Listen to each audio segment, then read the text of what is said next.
Social Studies in Education, a Multimedia Reflection. I'm going to share what I learned over the past several months about social studies in elementary education. First, I will talk about the purpose of social studies, what constitutes purposeful and powerful teaching, and lastly, what I'm taking away from what I've learned. What do I believe the purpose of social studies in the elementary classroom to be? I believe the purpose is for all students, even the youngest, to develop a knowledge and understanding of the world we live in and its people in order to become informed citizens in an ever-increasingly interconnected global planet.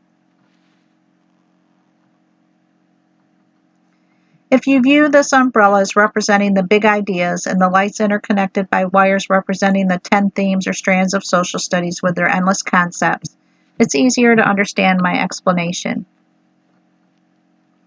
I used to think that social studies should be introduced in later grades because of the growing emphasis on reading, writing, math, in kindergarten to third grade. However, I've always been a proponent of social studies in elementary. However, now I think that social studies should be incorporated in every grade level at every opportunity because research has shown that even young students can understand and grasp social studies concepts.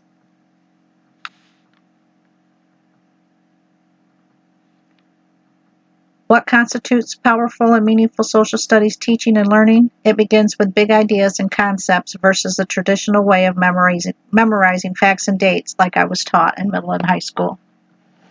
To facilitate big ideas and make them powerful and meaningful to my students, I will begin by making lessons that are relevant to my students themselves.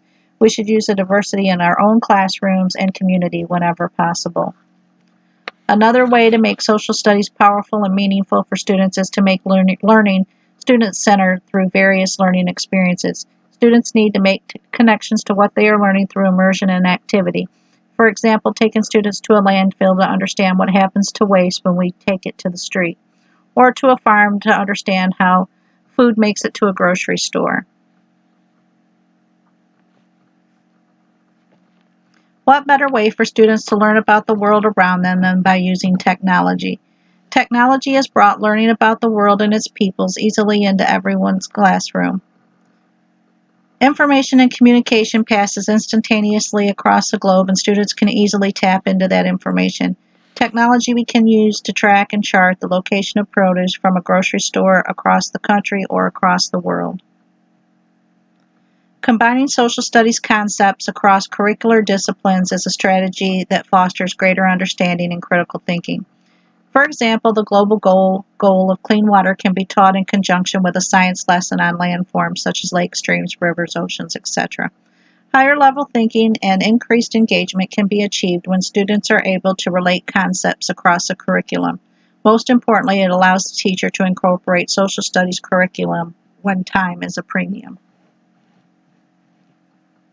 Lastly, in sharing some takeaways from what I have learned over the past several months, one thing I knew little about was how to incorporate social studies into global dimensions.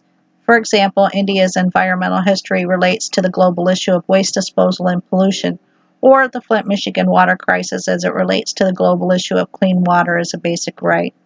I was not familiar with notable trade books. This was a new idea for me. Creating thematic text sets was one of my favorite lessons and a great way to make a unit plan on global issues. I was really challenged in learning to discern quality sources of evidence. I was surprised that many scholarly references that are available online want to charge you a fee. However, I did find some ways around that, and I wish I could have utilized the UNC library a little more. Lastly, I wanted to thank you, Dr. Crawford, for being such an impartial and truly great instructor in a course where tolerance for all opinions can be unequal. You always made me feel good with your feedback. I hope I can do the same for my students. Have a great summer.